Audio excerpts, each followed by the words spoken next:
many people use that question almost as an insult. Did you use AI in the work that you did? Well, yes. It's like you built a bookshelf. Did you use a power tool? Yeah, I did. I still built the thing, but I used a power tool because it's the best tool for the use case. Did I just tell BT to write my book? No, that's not what I did. But absolutely, I used AI to help me, and everybody should be using AI, but you have to be intentional. You're listening to Protect It All, where Aaron Crow expands the conversation beyond just OT, delving into the interconnected worlds of IT and OT cybersecurity. Get ready for essential strategies and insights. Here's your host, Aaron Crow. All right, it looks like I'm looking in a mirror. Thank you for joining me today on the Protect It All podcast. Brian and I were just talking before we joined that there's a lot of us that have this look, and he's going to change his look, so I don't have to. So, Brian, thank you for joining me today. And why don't you tell the audience who you are, your background, whatever you want to share with that? Yeah, sure. So, Brian Schleifer, I go by Schleif. There was a lot of Brians growing up. So Schleif started in high school, went through my whole military career, and then afterwards, I guess I'll do not so much where I'm like, oh, I remember the lights coming from the hospital for my parents' birth. So grew up in Texas. My parents owned a bowling center. So I grew up around entrepreneurship and a lot of different people and doing a lot of public speaking. There would be like Friday night, they'd have the head pin and you'd be like, okay, lane 10, everybody watch, they can win free 10 games and all of that stuff. So growing up around that and a lot of different walks of life, which was really cool. And then, I did a short stint in college, very short stint, and it didn't quite work out. And I said, you know what, I'm going to go in the military. So I did 20 years in the Air Force. Very exciting, very cool. Traveled the world, lived in Germany for 3.5 years where I played rugby for a local German team. Lived in England for 3 years. And then, of course, deployed to all the places, Iraq, Afghanistan, Africa, Korea. And then, just got to do a lot of traveling. The cool part was that I was very fortunate in not being in a niche area during my Air Force career. So through my bases, I got to work all the way from like desktops to servers to enterprise level. And then eventually towards the end, getting into cyber physical systems, which had to do with basically munitions and aircraft. So once I retired, I sort of fell into working for a company called MTSI, Modern Technology Solutions Incorporated. Great company. Did the DO now W contract career for about almost 6 years. So I worked on like some really cool like hypersonic cruise missiles and stuff as a system security engineering lead, and other kind of fun missiles and munitions, along with the testing on the MC-130 and AC-130. Got to do a little bit of that. What I mean by that is facilitating pen testers coming out, also looking at cyber hygiene and building that up. So it's a very interesting thing. As I started to really research into that, I noticed that there was a lot of cross flow in sectors. So I'm doing some formal education. And so that helps, right? Allotting that time. So I'm like, oh, an FPGA, right? Field programmable gate array. Oh, wow. There's some in aircraft. Oh, well, there's also some in manufacturing plants and water treatment plants and SCADA and PLC devices and ASICs. And that's the same thing across the board. So I furthered, I'm trying to complete my doctorate and graduate in December, but it led into looking across the sectors and finding out lesson learned. So I started going to conferences like the ICS Cybersecurity Conference, AI Risk Summit, to look at these things across the board and look at the similarities and differences and where we could help and add value and where I get value and bring it back to the customers I was supporting in the DW. After that, most recently, I decided to part ways with MTSI on good terms. And now I am a 1099 kind of guy. I have my company called Pave Consulting, People Add Value Experience. One of my main customers I work with, I'm the director of content for events for Security Week, which is an amazing company. We do 2 big conferences, the AI Risk Summit and the ICS Cybersecurity Conference twice a year. The reason that's important is really the people. And I even got some testimonials about that, and that helps. So no matter what my technical background is, the root for everything is communication. So being able to effectively communicate through all those walks of life, through all those industry partners that stemmed back from the bowling center day has helped create, I would consider a minor success for me helping others grow. And so now that's what I do. I do podcasts and webinars like yourself and help, research, call for papers, and hopefully, do some consulting and my own podcasts on the side as well. So that's a little bit about me.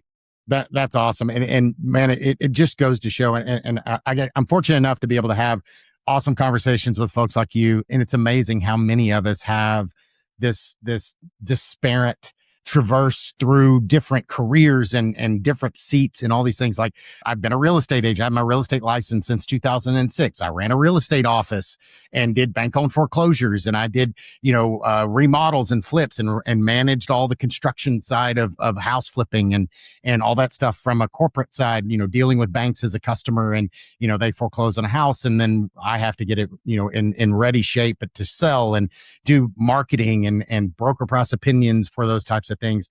All at the same time, I had a consulting company that I was doing technology stuff. So I was running, small, medium-sized business stuff back in, the Microsoft days where they had that one server, the Microsoft Small Business Server that had Exchange and Active Directory and all the things in the one box.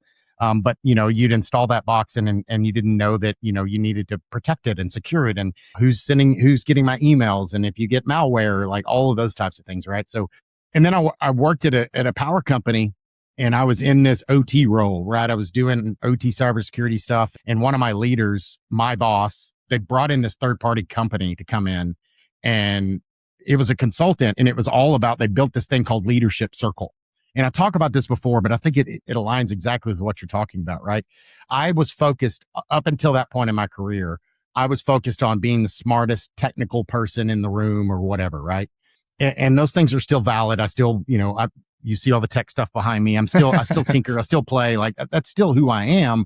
But I realized going through that process, because they made us do public speaking. They made us write business proposals. They made us do, use case studies and all this different type of stuff. We were doing book reports and all this different type of stuff. And at first I hated it. I absolutely hated it. I'm like, I'm not in college anymore. I don't have time for this crap. This doesn't help me. And come to find out, again, looking back now, that was probably 2012. So, it was a number of years ago, but looking back, that time, that focus of me focusing on all of those soft, quote unquote, soft skills is why I can have this conversation with you. It's why I have a podcast. It's why I get on stage and talk at conferences. And am I nervous? Sure. Everybody gets nervous, but you just push through and you go back, it's like you hear military talk and you fail to the level of your training.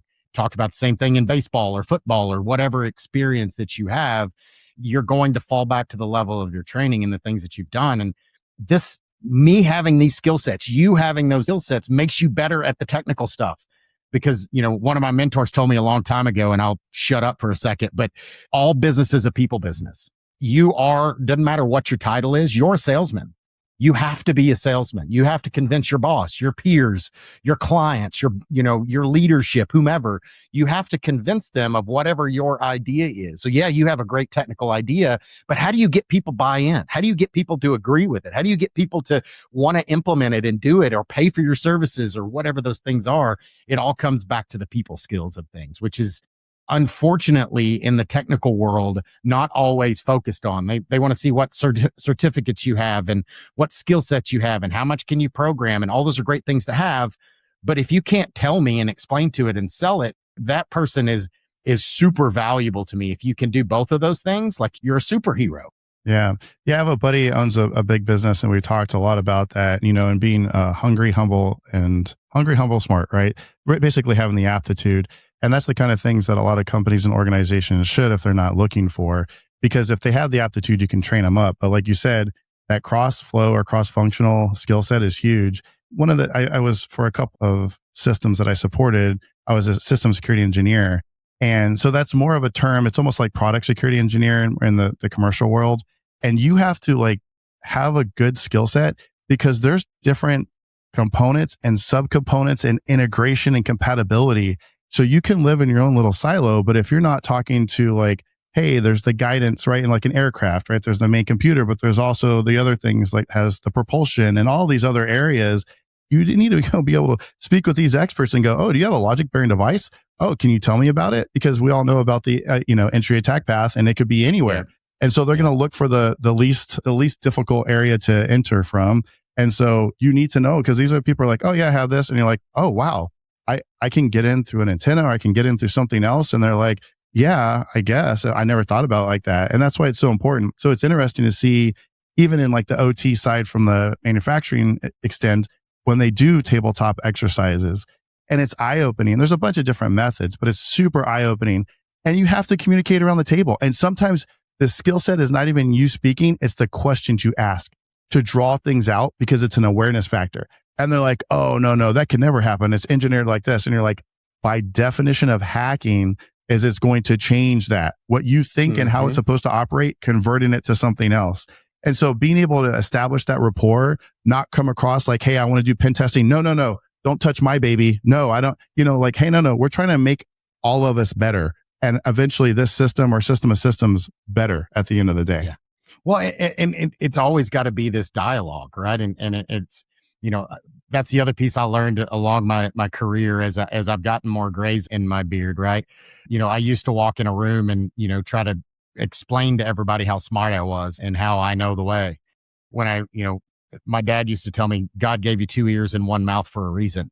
If I walk into a room and I'm listening first before I start speaking and telling the person how wrong their ideas are or why they're doing everything wrong, anytime you walk into a room and you just immediately go off on all of the things that you see wrong, that person's going to be defensive. Even if you're right, it doesn't matter, right? You have to understand. I think this happens a lot in OT.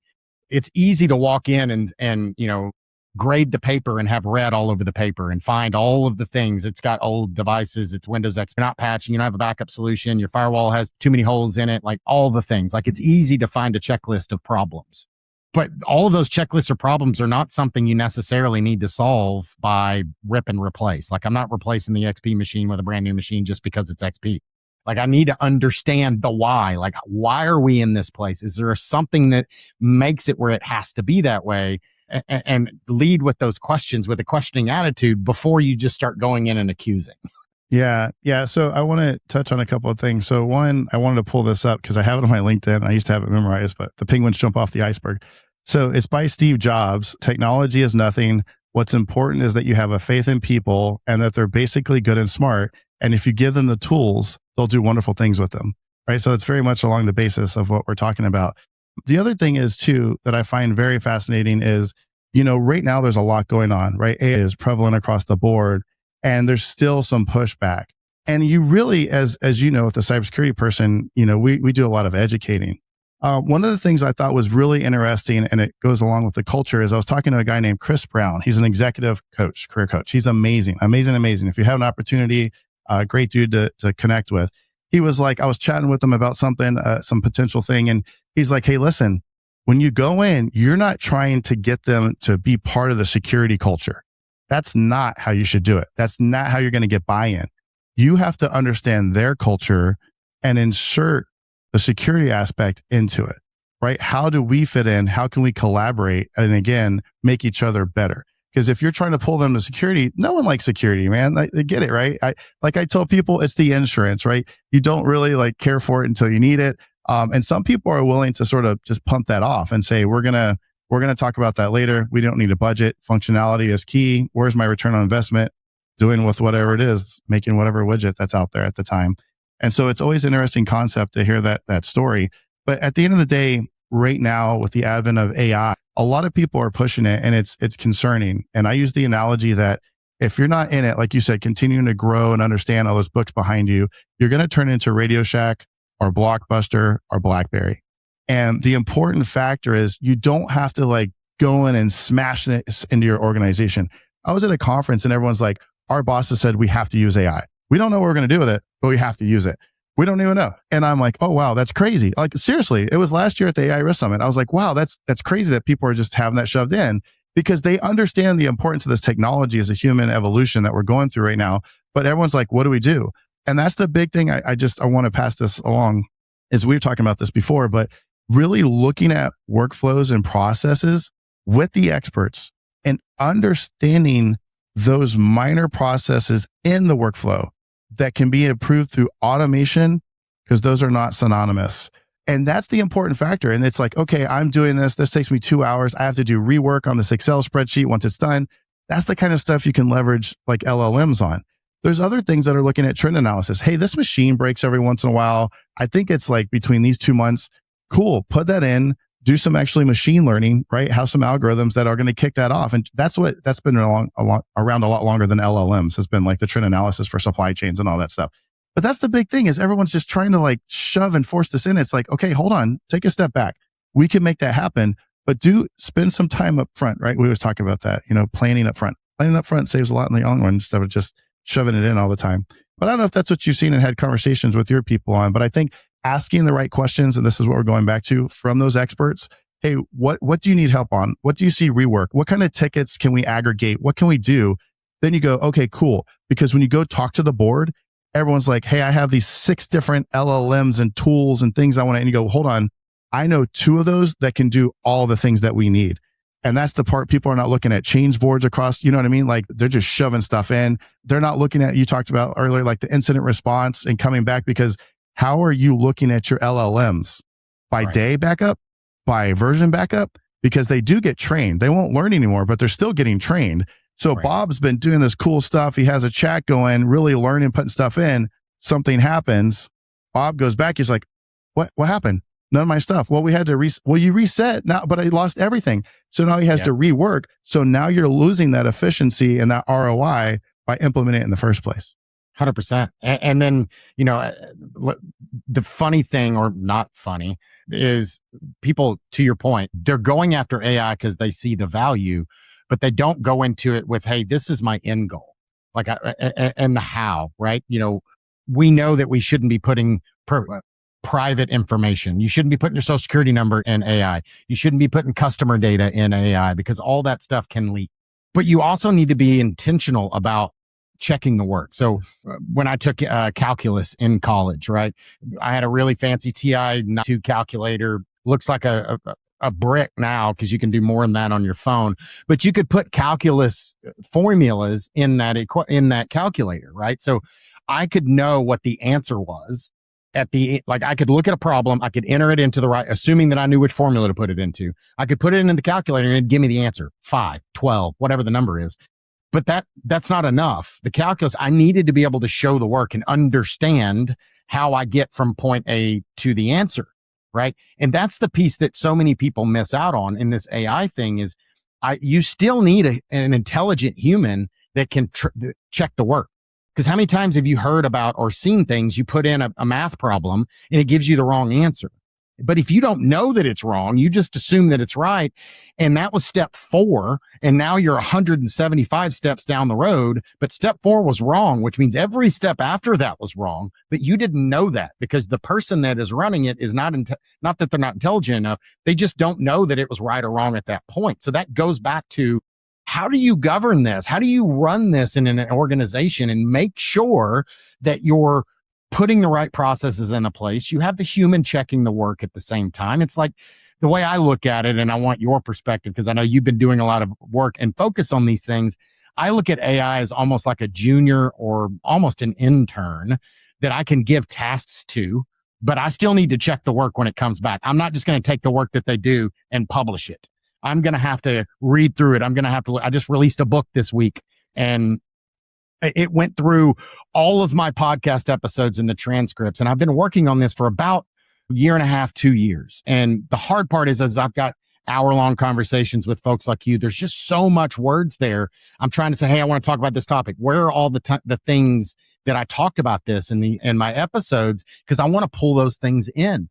So I go through and read transcripts and go through all those things. The last time I did this, so this is my 3rd edit on the book. I was able to feed all of my transcripts to an AI because I gave it a very particular task. I want you to map out the conversations that I had in these things, show me which episode, show me the point where it talks about it so that I can pull those stories out and put them into my book. So everybody asks when I wrote a book and everybody's like, oh, did you use AI? Yes, I did. Did AI write my book? No. But AI is absolutely a tool that I used in my process. But the funny thing is so many people use that question almost as an insult. Did you use AI in the work that you did? Well, yes. It's like you built a bookshelf. Did you use a power tool? Yeah, I did. I still built the thing, but I used a power tool because it's the best tool for the use case. Did I just tell BT to write my book? No, that's not what I did. But absolutely, I used AI to help me, and everybody should be using AI, but you have to be intentional. So how are you seeing, what are you recommending for organizations, OT, IT, whatever, to start using these tools and do it in a way that, you could be a mile down the road before you realize you made a wrong turn and now you got to turn back around. And what is the implications of all of those things that you've been running? Yeah. It's a ton to unpack. It's a ton. So there's a really good book called After On that I read, I don't know, it's probably over a decade ago. And after on means after AI gets turned on, after it becomes like conscious, if you will. And it's interesting. I just talked about this yesterday, is it's like an infant, right? And people, like you saw, OpenAI just started like a big ethical safety board with all these different companies. And it's like a toddler, right? Or an infant. When you have it, it's like, don't touch that. That's hot. Don't, that's sharp. Don't rub your finger on it, all this stuff. We're sort of going backwards. We're like, hey, go out and learn how to fix that car before I tell you, like, don't be under it when the jack, because it could collapse and have these blocks and stuff, right? We're going backwards now. Now we're going like, okay, put the blocks underneath. And so people have to realize and recognize that. So human accountability will always be imperative. So a couple of things from a security aspect, continuous monitoring, human accountability is paramount, right? Going back to the governance side, I've done a lot of research and I'm writing a paper. Again, the dissertation, I say the paper, it's a dissertation. But part of it has to do with looking at a bunch of the governance. And there's a lot that are heavy, like the EU AI Act on ethical side, bias side. Then there's like the NIST side of the house, which they're coming up with profiles and other stuff, which is more in security controls. They're more the technical side. And so as an organization, you have to go look and aggregate and do like a comparison chart, which, is a considerable amount of time and resource and energy. And then not only that, from the governance, now you're looking at sector specific things like IEC 62443, AWA or AWA, however you want to pronounce it, for water plants. So there's all these things. So you have the main like federal, even global, and then you're looking at sector specific depending on where you're at. And it can become overwhelming. Well, one of the great tools is like, hey, leverage AI, ironically enough, to help aggregate, find those differences and find what's applicable. Mainframes changed into PCs. PCs got a long way. We have smartphones. Everyone utilizes those tools now. AI is another tool to leverage on a day-to-day basis. You use your phone, but you also make sure like I'm calling the right person. If you hear a different voice, you're like, oh, wait a minute, right? That's human accountability and your checks in there. So as you use this new technology, of course you should be checking and verifying things 100%.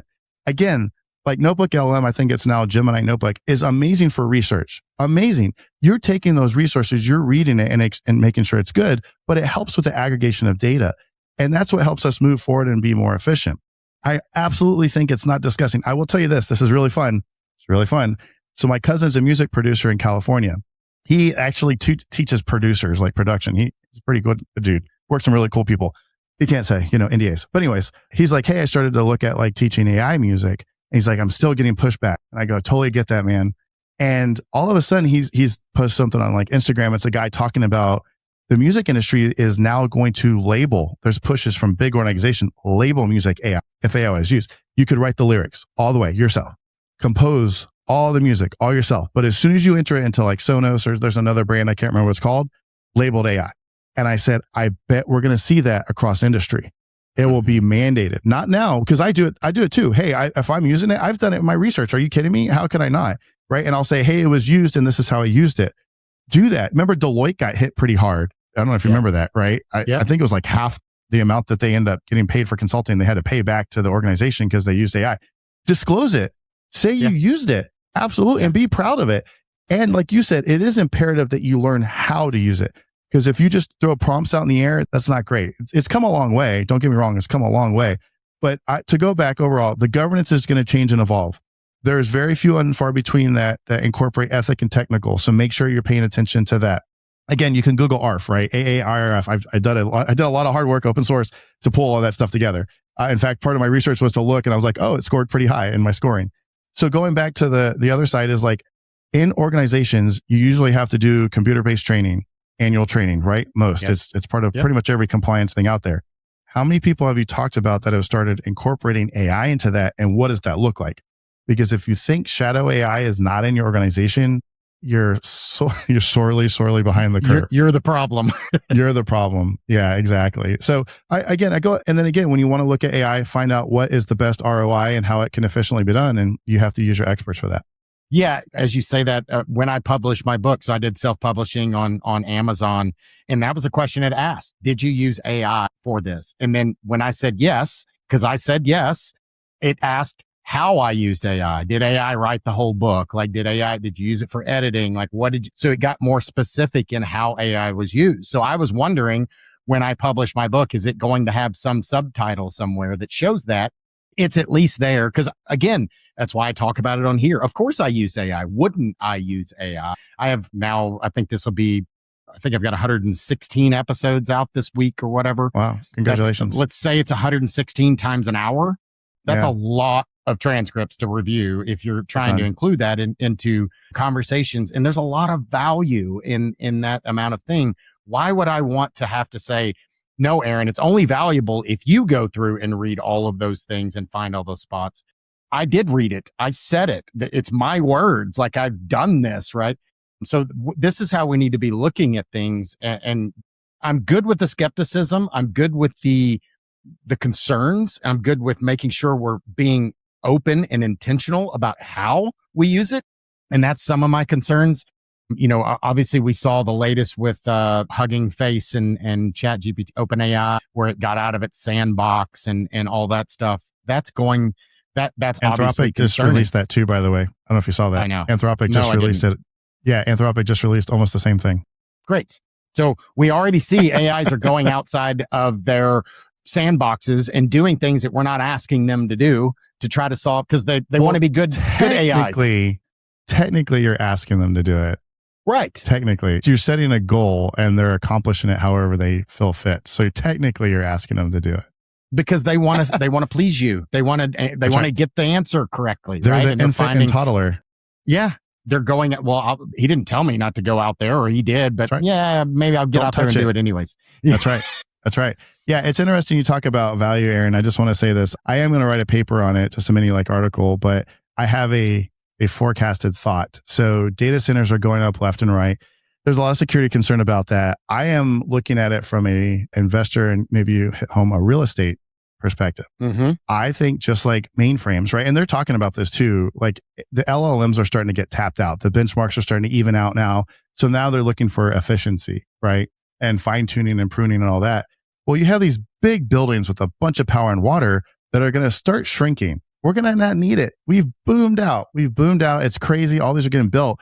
So it's like, okay, what can these be used for once we don't need that 100% of space any longer, or the space at all? Everything's moved to space. Everything's at the atom level at this point, whatever else it may be. It'll be interesting. So I've already thought, like, man, how could people invest in that, or at least go, hey, they're going to sell it for pennies on the dollar at some point, and it has all this infrastructure built in, or invest in them now knowing that's going to happen and what the next plan is. So you can architect it a certain way so that when it does only need a third of it, that other 2/3 can be leveraged for whatever's going to happen in the future. It is so much. I mean, we know this. How are we not learning from our past? Computers are the size of our cell phones are bigger than the computers that launched the space shuttle, right? You know, we went to the moon on less compute power than what we have in our pockets. And now we're building these giant data centers all around the country, around the world, because right now we need compute. We need tons of graphic cards and lots of power and lots of cooling. And to your point, that's what we need now, because the technology is where it is. In 5 years, how much space are we going to need? In 10 years? And that's traditional silicone. What about quantum? We start thinking about quantum. What does that look like? And how much, to your point, how much are we not going to need all this space and compute in the same way that we do today? And what do we do with all those spaces when we don't use them that way anymore? Yeah, there's a triad of technology that I'm really excited to see complement each other. Because even if you ask AI, it'll tell you it's complement. It's not a competing thing with quantum computing. So, and quantum computing is good at some things and not great at other things. For the OT environment, it'll be the algorithm, like the aggregation of sensor data is where it'll be like amazing. But if you take quantum computing, like LLM, generative AI, and then blockchain technology, and having those combined, it's going to be fascinating to see how that works out in the future, because that's huge. A lot of people, because how do I trust something, right? That's the big question right now, especially with agentic AI and identities and who's accountable for that. At the end of the day, who's accountable for risk? Who's accountable for the security? Blockchain technology helps that. So as that's growing and it's going to start, being tagged, if you will, like I was talking about before, the provenance, where did this come from, the pedigree. So leveraging that, but enhanced with, again, LLM and the quantum computing, like I said, it's going to be fascinating. I can't see the future. I can just you see these building blocks getting somewhere, right? And so from that strategic vision standpoint, it's like, ooh, man, it's really interesting to see those tied together. And again, the efficiency and shrinking, they're putting light on chips. You know this, right? Instead of just copper talking, it's light. So nuclear reactors to power, lights on chips to make them more efficient, going to space, but it also helps the cooling issue with quantum computing, right? I know there's degradation a lot to be environmental, but you combine those. So now you look, and this is the big thing, and I just talked about this yesterday, is, okay, you have OT systems, their legacy. You cannot sleep on this. Leverage AI to aggregate the data to look at behaviors more. There's a lot of, you just saw, right, Syndigo's combo. I mean, there's a lot going on, and companies are recognizing this and how they can complement each other. Please don't sit there and go, I have a legacy system, I'm not worried about it. Because system thinking is so much different than human thinking. And you're like, oh, that's impossible. It's here. And you're like, no, man. It, like you just said, it's proven to get out of its own sandbox. It can escalate privileges, all these small things. Oh, a historian account. I never thought about it leveraging a historian account or a backup account, a service account. All these small things. This port was closed on a firewall. It can absolutely open that port and get through it. Mm-hmm. So you really need to leverage on the other side of that. And it's a fascinating time that we're living in right now. Well, dude, there's so much there. And first of all, you told me you could read the future. That's why I brought you here. So now that you can, I'm a little upset about that. That's pretty good. But, it's in the industry, especially in OT, we have been focused, in my perspective, because I've been a vendor. I've seen all the stuff. I've been an asset owner. It's all been left of boom. I wrote an article yesterday about the Minnesota water utility incident and all that happened, which I'm not saying that's AI, but still it's a problem. And we focus so much on left of boom. We've got Dragos and Nozomi and all these things, which are great things. I love those products. I love the capabilities. I love the companies, Rob Lee, Edgard, like Nozomi, all these things are great. And I act in a space where I'm doing assessments and I'm trying to find and architect things and make recommendations on how do I detect and prevent these things from before they happen. Like, again, left of boom. In my perspective, in all the places I've seen and all the places, all the dirty, nasty places I've been in OT spaces in the last decade and a half, very few are focused enough, in my perspective, on right of boom. And when something happens, whether that's an AI gets out or my process has failed or I get ransomware, Colonial Pipeline, any number of examples of these things, what am I going to do? And how do I know that it's going to recover? I was literally talking to a controls engineer this week and we were having this conversation. I'm like, you really need to have better DR, disaster recovery. What happened? Like backups of your PLCs, backups of your logic. And you talked about it before. And he's like, well, I've got a backup on my laptop. I'm like, oh, okay, let's walk through that. Have you ever tested it? Well, no, we run 99% of the time. So when can I test it? I'm like, so you don't have a backup? Well, yeah, I do. No, you don't. You don't know that you do.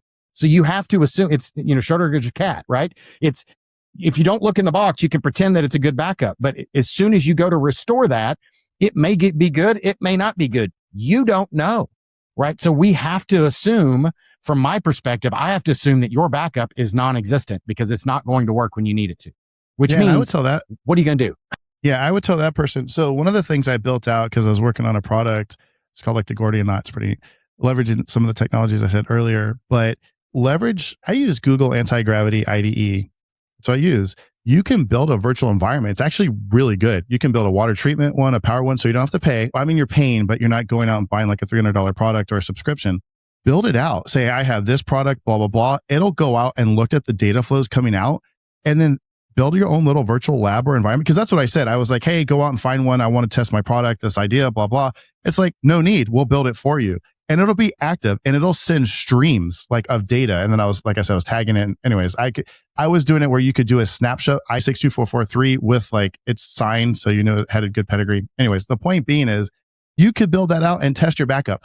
I'm not saying it's not going to be 100%, like you said, an operational environment, but it's better than just sitting on your laptop, not knowing at all. It can find the errors. So why not do that? Go, oh, shoot, I didn't realize X, Y, and Z. These two systems weren't backed up. That's the thing I hit on. I was talking to somebody the other day is like, you might think your whole backup's good, but there may be two systems that are either reporting or failing backups and you don't even know about it.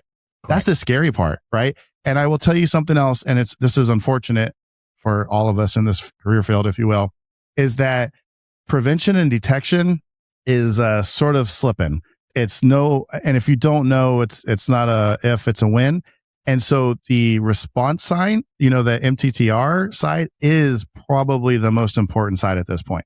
And also that is like, this is tough. This is very tough. How did it happen? This is where you really need to leverage AI, especially with agentic AI. How did it happen? Because if you recover, it can happen right again if you don't mitigate what's going on. And so with systems thinking is you think as a person, you've run tools or whatever else. And if it's again, not using the system's brain, you're not going to find it. You turn it on, boom, it shuts off again. It's or ransom or whatever it may be. And so it's a very eye-opening and different culture and mentality to think through. But yeah, and I know I had my call come, you know him very well, like I do. He came on and he was very much like, they got to go back to basics. And I go, yeah, dude, but listen, when you go before the board, and they call it palming in the government, but you look at the next couple of years, and this is hard too. And I actually asked CISOs and people about this. How do you start budgeting the next year or the next year or the next year? Because Moore's law is out the gate. So you can't do 3-year tech refresh anymore. And you can't forecast how much LLMs, now they're getting costly, right? It was sort of out there, Wild West. Now things are coming up, whether that's token certificates or whatever. How can you forecast it? So that's the part you have to look at right a boom, is because you need to start budgeting the resource and allocating, whether that's technical skills, like the people. I need to get someone in that's an AI engineer. I need to bring that technical training in for my people to start having them gain a better understanding. That's the conversations that are pivotal. And again, hey, our incident response and our backups are like, they're a little archaic. And we need to make sure that we have like microsegmentation and that don't keep your backups connected. That's I was talking to somebody like, yeah, we do this automated thing. It's a product. Cool. And I'm like, does it automatically disconnect when it's done? Logically, at least. And they're like, no. I'm like, so what good does that do if I get hit with ransomware or some other kind of encryption, malicious attack? That's all going to get encrypted. So you've sort of taken away the purpose of having a backup in the first place. So again, going back, really, prevention, that's tough. Detection should be highlighted, and they're going away from system anomalies to like individual behavior. And that could be system or people or both. And then being able to figure out how to correct that and making sure that you have that continuous monitoring, because patches are patches even a thing? Are you seeing that come out? That's that latest and greatest. It's the recovery side. That recovery side's paramount, honestly. Well, dude, you hit something right there too. So many things, but let's talk patching real quick. We already didn't patch an OT, right? We already weren't anywhere near that. Mythos comes along and AI comes along. And does it ever make sense to patch again? Because there could be a 0 day tomorrow and I'm patching for known bad things, but 0 days by intention, by design, by the definition, look it up, but means that it's something that has never been detected before, meaning no patch is going to cover it.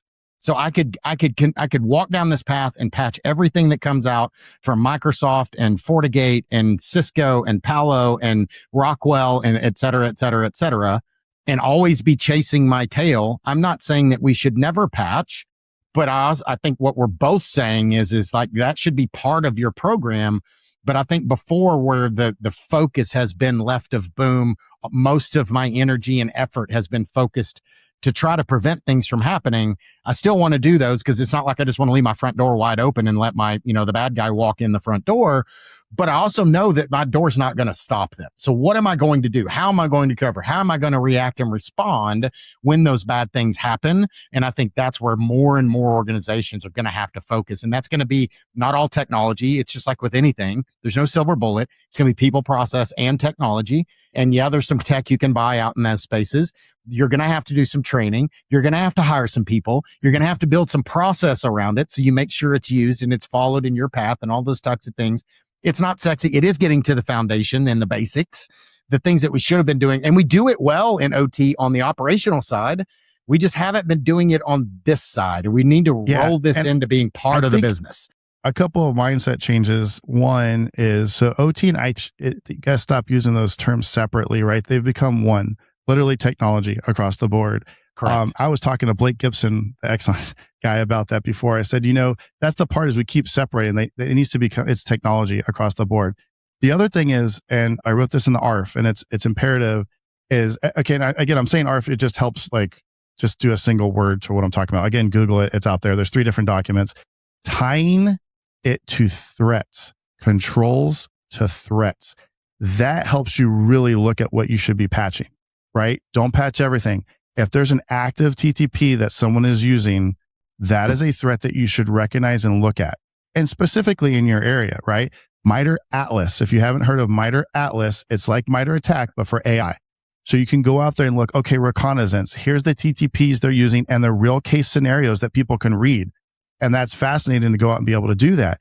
That helps. So again, that's why I wrote that was I was looking at the controls, right? I think it was, gosh darn, I can't remember 100 that we did that were specifically honed into AI and cyber physical systems, but like looking at the threat for each of those. And here's the big thing that was a very big differentiator, the assurance and evidence for those controls, specifically for AI. That didn't exist. So the specific security controls, the evidence, and then tying that into threats, that helps you prioritize your mitigation techniques, right? And your resource allocation, which I told you before is so imperative with everybody having 6 and 7 hats on. That's huge. Then you can use the measurements. I need to see how effective, and that's the RCEI thing that I was telling about that has all these formulas. But basically, how effective are my controls? How effective are my backups and time to backup? My detection, my patching, how effective is that just in general, right? Because that's different than controls. How effective is my SLA? Do I have it written in with my contract with Rockwell or whomever else that they're going to be part of my incident response? Or am I just sort of guessing on what they're going to say? What else are my third-party cloud environments going to be involved in from an incident response? Is that written into my SLA? So taking that information too. So again, you aggregating this and seeing like, what's my true score overarching for my risk, including controls? That's going to tell you how effective and how your ROI is, that all your, because people just shove it in cybersecurity. You're like, oh, okay, there's way more that are involved in that. And having that live data stream come in, if you will, with the continuous monitoring, with all the other contractual documentation will really highlight your true risk picture. And that's the part I think that's missing for a lot of people and not having the conversation enough about. It's almost like we're in this spot where it's overwhelming. And so many organizations are sitting there and they see this like, I don't know, tsunami coming at them. And they're like, I don't know what to do. They literally throw their hands up in the air and they're like, well, I'm just going to go back to what I know. Like I haven't been hit yet. It's never happened. I'm just going to almost do this. And unfortunately, I see that. And I think we both agree that's not the right course of action. Then it's just a matter, unfortunately, we're at a spot in the world where it's not a matter of if, it's a matter of when, right? There's no longer, it's not going to happen to me. There's no longer, my environment is air gapped, it's disconnected. That's not going to stop it, right? It's going to get in somehow. You have to assume that is going to be true. And unfortunately, it's probably sooner rather than later. Like the days of, unfortunately, I'm still going to sites where they have, wide open wireless directly to their OT that I'm accessing from the parking lot, and it's directly on their OT network, and they have any rules on their firewall. Like I literally am still seeing that in the wild, and it's just unacceptable, right? And the questions of, well, why would they attack me? Like I'm not that big, I'm not that important, any of those types of things. It doesn't matter, right? Those days are gone. As we see with the water utility district, it's not a coincidence that 13 water utility districts in one state were hit. That wasn't an accident. That wasn't by happenstance. That was intentional, right? That was a message. Like I'm talking out my butt. I don't know this. I can't read the future, but there's a reason why all of those were hit at once. This is right after. I think I always forget the name of it. I want to say it's End of Days or something. It has Julia Roberts in it. I forgot the male actor. And it's actually, and I used this when I did a presentation at a conference year before. And I said, if you haven't watched that, it's a great, as a strategic planner, right? It's a great way to go about doing business, not necessarily good business for those, but it had to do with like taking down critical infrastructure and then psychological warfare. They're dropping pamphlets on either side of the states in different languages, right? So now you have the internal, I don't have critical infrastructure. Where am I getting my water, food, fighting?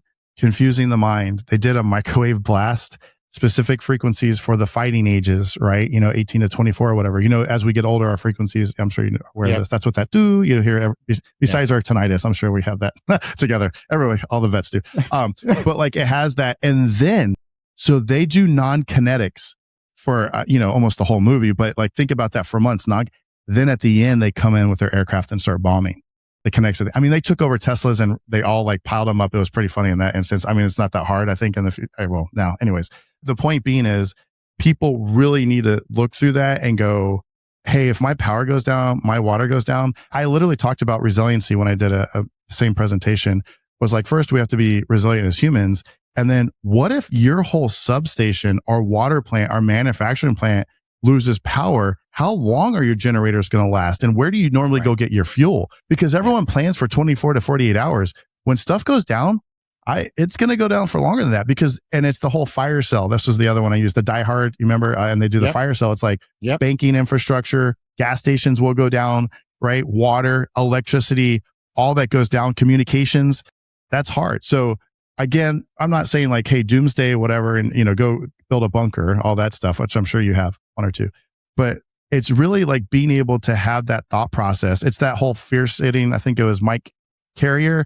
It's mentioned in Dale Carnegie's book and in Tim Ferriss's book. And it's that fear setting going backwards. What's the worst that can happen? The worst can at least plan a couple of tiers back. I'm not saying, again, everyone's dead. Well, there you go. Apocalyptic. But like going back and looking at that. And if your specialty is cybersecurity, start planning backwards and seeing what the worst can happen. And you can at least plan strategically and start to creep out of that left to present and write a boom. Well, and I'm going to wrap up with this. And it goes back to most organizations hire a third party to do their incident response. And there's not that many incident response companies that are out there. I don't have to name them. We all know who they are. If there's something cataclysmic, if there's something at that nation state level that happens, who's going to respond? Because if I have 10 clients, let's just say that I am doing incident response and I've got 15 clients or 10 clients or whatever, which one do I go to? Do I go to A, B, C, D, 1, 2, 3, 4, 5? There's not 12 people behind me. I don't have one person per client.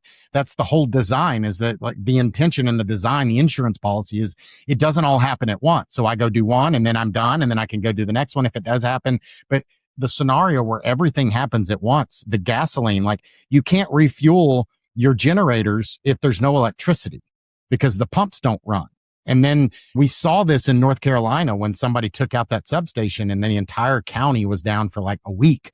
And you had to drive 2 counties over to be able to fill up with gas. And the refrigeration didn't work and you couldn't pump gas and nothing worked. You look at Katrina, back in Katrina, New Orleans, it was a third world country really quickly because there was no water, there was no electricity. It turned savage really, really, really fast. And it's not a pretty situation. Imagine that nationwide. Yeah, for sure.